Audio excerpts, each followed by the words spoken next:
Om Shanti. India news में आपका स्वागत। मैं हूं प्रीति विश्वास। आइए जानते हैं आज का दिन आपके लिए कैसा होगा। वैदिक ज्योतिष शास्त्र में कुल 12 राशियों का वर्णन किया गया है और हर राशि का स्वामी ग्रह भी होता है। ग्रह नक्षत्रों की चाल की बात करें तो राशिफल का आकलन किया जा सकता है।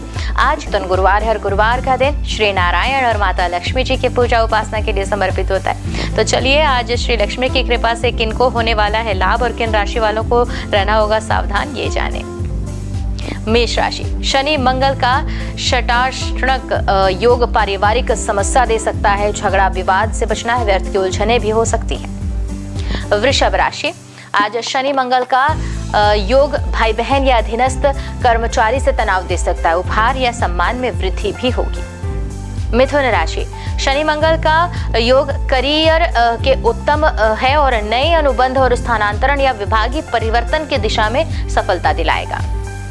कर्क राशि, शनि मंगल का योग जो हो रहा है इसके कारण वाहन चलाते समय सावधानी रखनी जरूरी। चोट का भय है, अपनी मूल्यवान वस्तु की सुरक्षा भी ध्यान दें।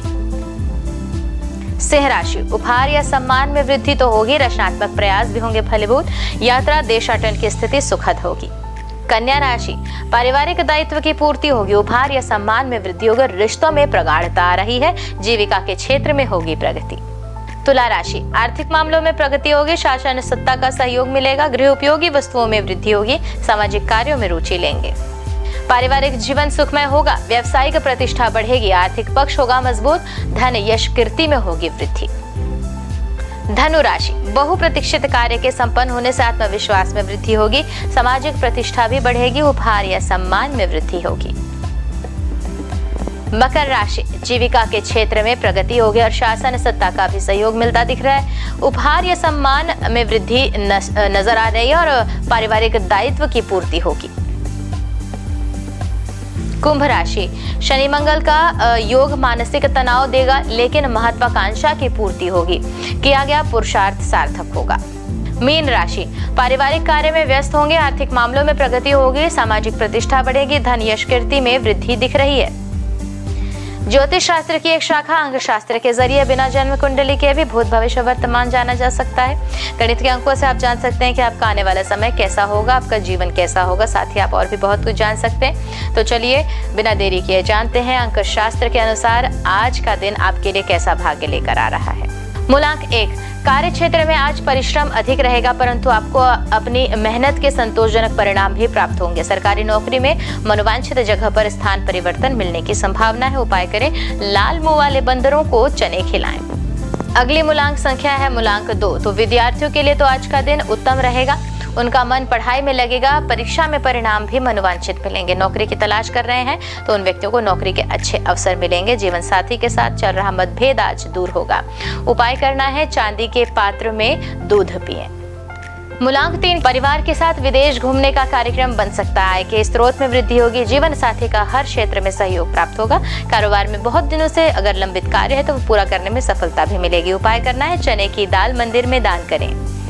अगली मूलांक संख्या है मूलांक 4। तो आज इंटरनेट के माध्यम से विद्यार्थी अपने स्कूल के प्रोजेक्ट के लिए नई जानकारी प्राप्त करेंगे। संतान विदेशी भाषा सीखने की इच्छा आपके सामने रख सकती है। बदलते समय के साथ आपको अपनी दिनचर्या में कुछ बदलाव करने की जरूरत है। उपाय करें, मंदिर में मूली दान करें।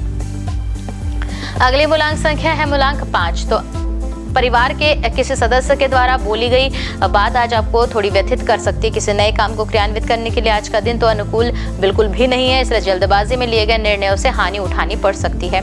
उपाय करें, मुख्य दरवाजे पर आम के पत्तों का तोरण लगाएं। अगली मूलांक संख्या है मूलांक 6। कारोबार में आमदनी बढ़ने की संभावना परंतु खर्चों पर अंकुश लगा पाने में सफलता नहीं मिल पाएगी। नौकरी में कुछ महत्वपूर्ण कामों को पूरा करने के लिए ओवरटाइम काम करना पड़ सकता है। विद्यार्थियों की रुचि रचनात्मक कार्यों में होगी। उपाय भी करें, सफेद चंदन का टीका लगाएं। अगली मूलांक संख्या है मूलांक 7। तो आज अपनी परेशानियों को मित्रों के साथ साझा करेंगे आप। यात्रा करते समय अपने सामान का भी ध्यान रखना है। अपनी महत्वपूर्ण कारोबारी योजनाओं को किसी के साथ साझा न करें। पीठ या घुटनों का दर्द परेशान कर सकता है। उपाय करना है, मंदिर की छत पर एक तिकोना झंडा लगाएं। मूलांक 8 के जातक आज प्रॉपर्टी से जुड़े कामों में लाभ दिख रहा है। कारोबार के लिए कुछ नए उपकरण खरीदने में भी पैसा व्यय होगा। काम में व्यस्तता के बावजूद परिवार के साथ उचित समय व्यतीत कर पाएंगे। कारोबार में प्रतिस्पर्धा का भी सामना करना पड़ेगा। उपाय करें, उड़द की दाल जल में प्रवाहित करें। मूलांक 9 के जातक, आज का जो दिन है वो आपके अनुकूल ही है। आज खुद को ऊर्जा और जोश से भरा तो महसूस कर रहे हैं आप। कार्य क्षेत्र में आपको अपने नेतृत्व करने के गुणों को भी दिखाने का मौका मिलेगा। आर्थिक स्थिति मजबूत होगी। उपाय करें, नीम के वृक्ष की सेवा करें।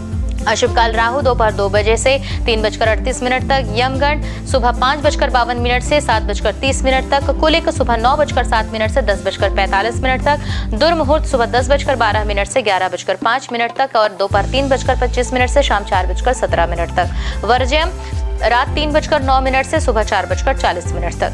शुभ काल अभिजीत मुहूर्त सुबह 11:57 से दोपहर 12:49 तक। अमृत काल सुबह 9:40 से 11:10 तक।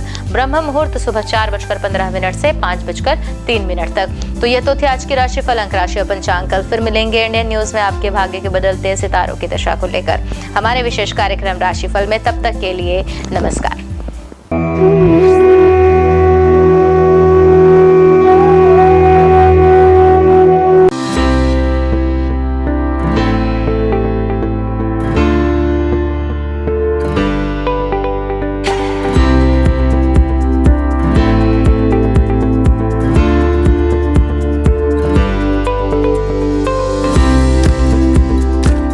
गुरु ब्रह्मा गुरु विष्णु गुरुदेवो महेश्वरा, गुरु साक्षात परम ब्रह्मा तस्मै श्री गुरुवे नमः। गुरुवार का दिन देवताओं के गुरु श्री हरि विष्णु को अर्पित है। भगवान विष्णु बुद्धि और शिक्षा का कारक माने जाते हैं। गुरुवार का दिन हरि विष्णु की पूजा करने से धन, विद्या, मान सम्मान, प्रतिष्ठा और कई अन्य महत्वाकांक्षी फल की प्राप्ति होती है। गुरुवार का व्रत बड़ा ही फलदायी माना जाता है। इस दिन भगवान विष्णु की पूजा अर्चना और व्रत रखने से भगवान प्रसन्न होते हैं और भक्तों पर कृपा बरसाते हैं। गुरुवार के दिन व्रत रखने और कथा सुनने से घर परिवार में सुख समृद्धि बनी रहती है। गुरुवार के दिन सुबह जल्दी उठकर स्नान करें। इसके बाद पूजा घर या केले के पेड़ के नीचे भगवान श्री हरि विष्णु की प्रतिमा या फोटो रखकर उन्हें प्रणाम करें। कोई नया छोटा सा पीला वस्त्र भगवान को अर्पित करें। भगवान विष्णु का तिलक गुरुवार के दिन केसर से करें। बृहस्पति देव को पीला रंग अत्यंत प्रिय है। गुरुवार के दिन पीला चावल, पीली मिठाई या भोग लगाना शुभ होता है। हाथ में चावल और पवित्र जल लेकर व्रत का संकल्प लें। एक लोटे में पानी और हल्दी डालकर पूजा के स्थान पर रखें। भगवान को गुड़ और धूली चने की दाल का भोग लगाएं। भगवान को प्रणाम करें और हल्दी वाली पानी को केला या किसी अन्य पेड़ की जड़ों पर डाल दें। अगर आप पहली बार गुरुवार का व्रत रखने जा रहे हैं तो आप उस गुरुवार का चयन करें जिस दिन पुष्य नक्षत्र हो।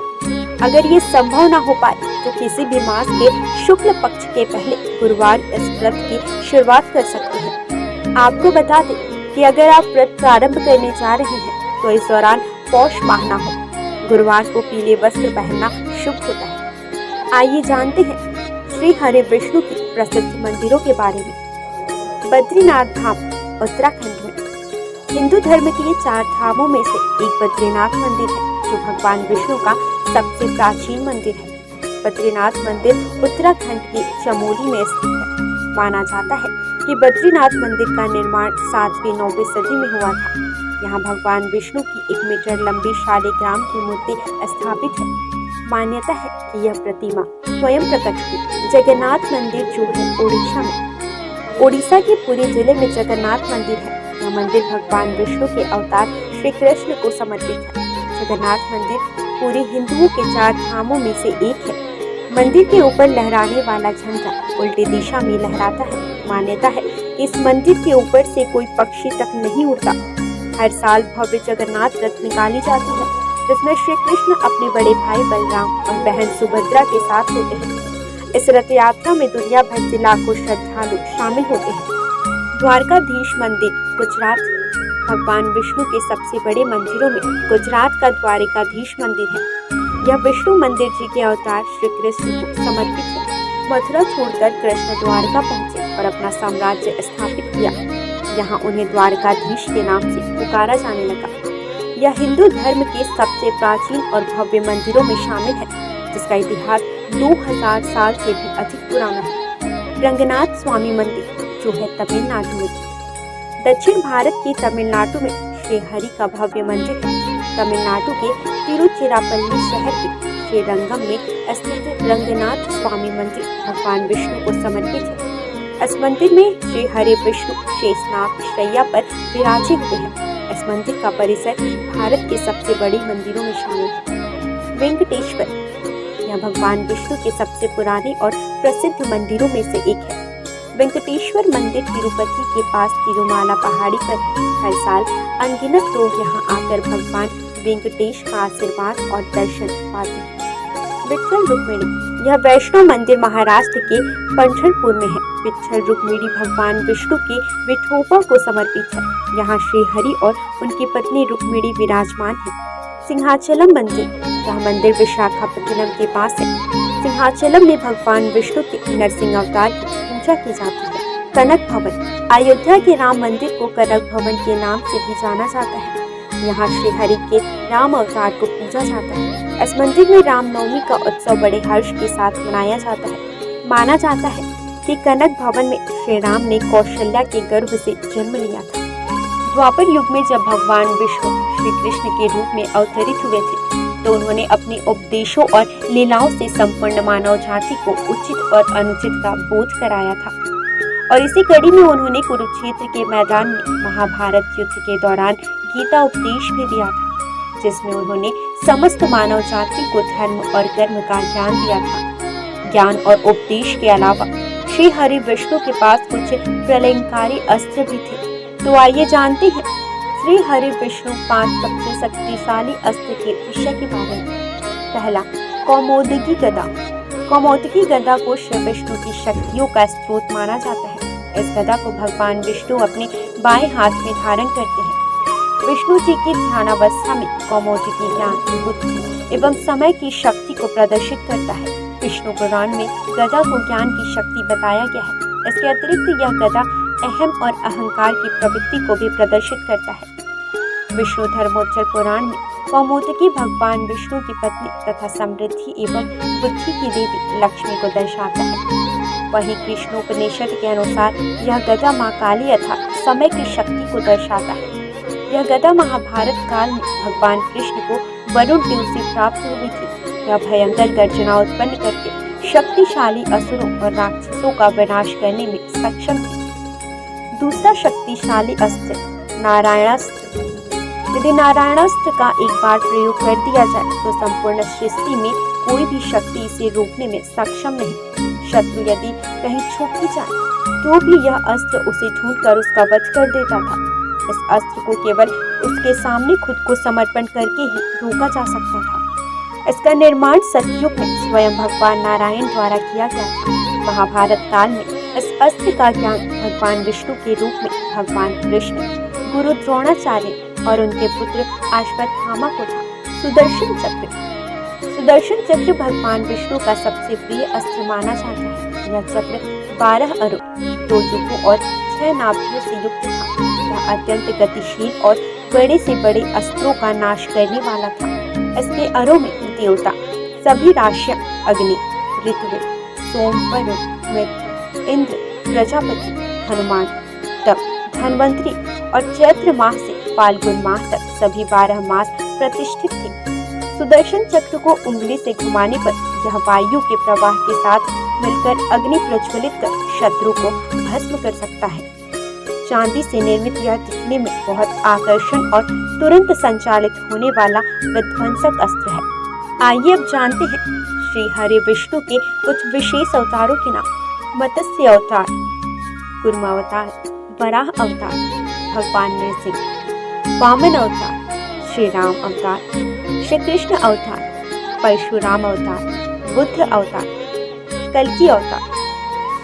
भगवान को उनके प्रिय फूल चढ़ाने से वे जल्द प्रसन्न हो जाते हैं। भगवान को फूल अर्पित करते समय भी कुछ नियमों का ध्यान रखना चाहिए। आइए जानते हैं भगवान विष्णु को कौन से फूल अर्पित करने से क्या फल प्राप्त होता है।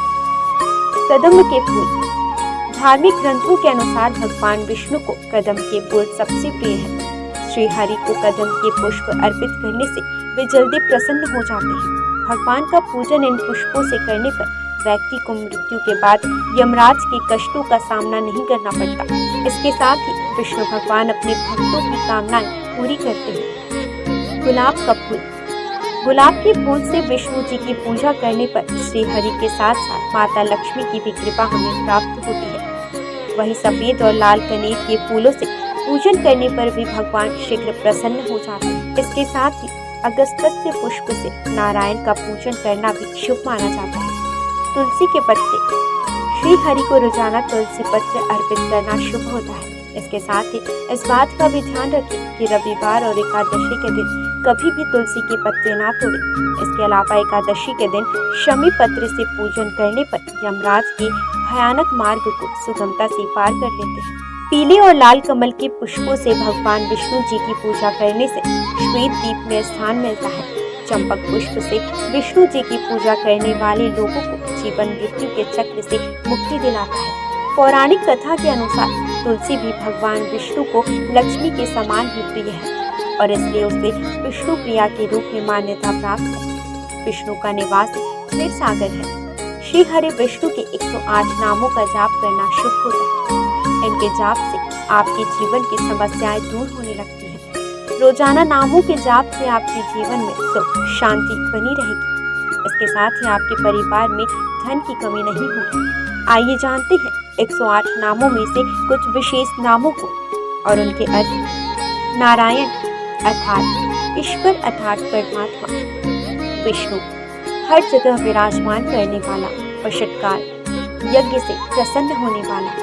भूत भव्य भवत प्रभु अर्थात भूत वर्तमान और भविष्य के स्वामी। भूतकृत सभी प्राणियों के रचयिता। भूतभृत सभी प्राणियों का पोषण करने वाले। भाव अर्थात संपूर्ण अस्तित्व वाले।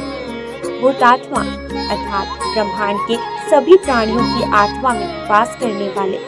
भूत भावन अर्थात ब्रह्मांड के सभी प्राणियों का पोषण करने वाले। भूतात्मा शुद्ध छवि वाले प्रभु परमात्मा। श्रेष्ठ आत्मा अव्यय अर्थात हमेशा एक रहने वाले। पुरुष हर जन्म में वास करने वाले।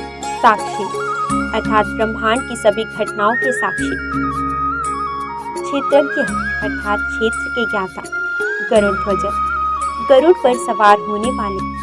योग श्रेष्ठ योगी। योगा पिंजा नेता अर्थात सभी योगियों का स्वामी। प्रधान पुरुष ईश्वर अर्थात प्रकृति और प्राणियों के भगवान।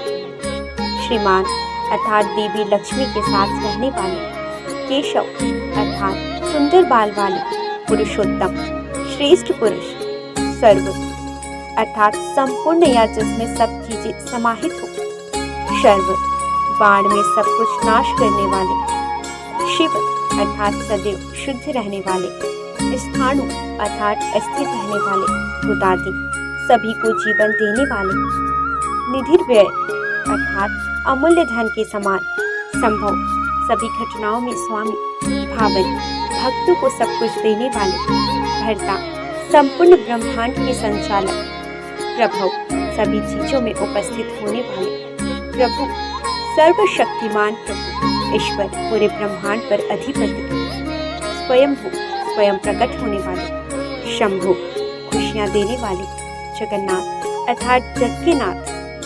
पुष्कराक्ष अर्थात कमल जैसे नयन वाले। आज बस इतना ही। कल हम आपसे फिर मिलेंगे सप्ताह के 7 दिन पूजे जाने वाले देवी देवताओं की पूजा विधि के साथ। देखते रहिए इंडियन न्यूज़।